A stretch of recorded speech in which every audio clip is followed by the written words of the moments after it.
The image of a knight in shining armour battling a fire-breathing dragon to rescue the princess has been a popular image in fairy tales for hundreds of years. Today, the 23rd of April, in England, it's St. George's Day, and the story of St. George defeating the dragon is one of the most famous stories of its type. Now, over the centuries, the details of the story have changed, become embellished, and the names, locations, and events have altered and borrowed from other stories.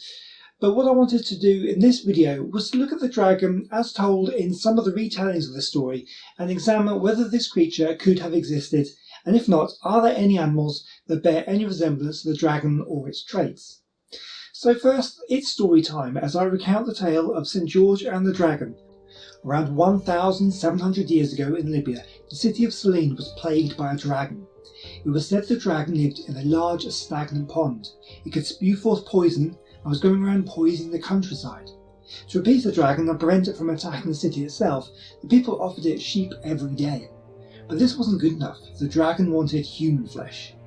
So the people of Selene created a lottery where every man, woman and child, rich or poor, had their names inscribed on a piece of pottery.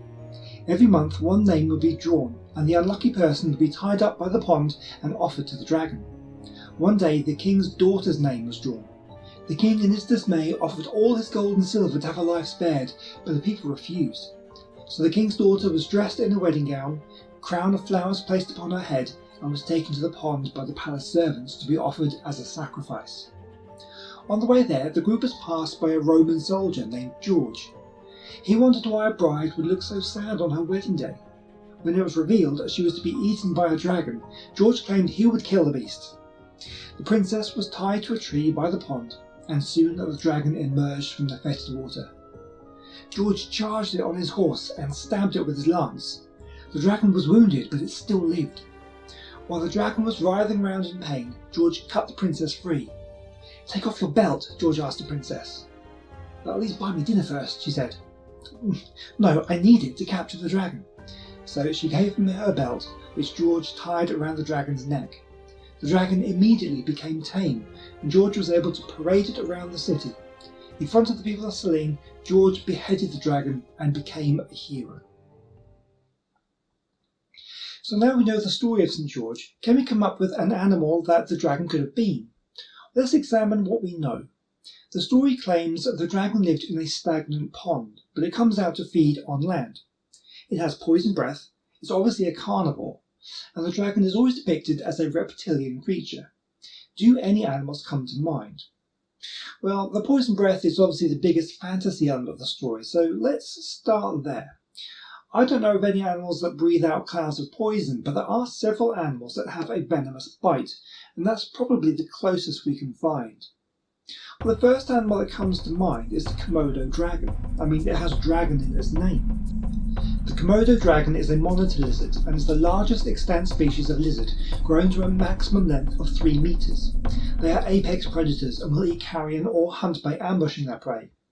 They are known to eat invertebrates, other reptiles, monkeys, boar, goats, deer, horses and water buffalo, so they could easily prey on a farmer's livestock, as in the story. Komodo dragons have been known to attack humans and have even dug up shallow graves to feed on the dead. The Komodo has also been shown to have a venom gland in its lower jaw. Examination of these glands showed that they produced a variety of toxins. These toxins are known to cause the inhibition of blood clotting, lowering of blood pressure, muscle paralysis, and the induction of hypothermia, leading to shock and loss of consciousness in envenomated prey. Some scientists dispute the role these toxins play in the dragon's bite and claim that they may have other functions, not just to aid in the killing of prey. So we have a reptilian apex predator capable of eating livestock and humans with a potentially venomous bite. And so far so good, but there are a couple of problems. Komodos live in hot, dry places, typically open grasslands and savanna or tropical forest at low elevations. They dig burrows in the ground for shelter. They're not known to live in stagnant ponds. Also, the story of St. George is said to take place in Libya, a country in North Africa that shares a border with Egypt. Komodo dragons are endemic to a group of islands in Indonesia, a long way from Libya. So is there anything close to home? Well, yes, there might be.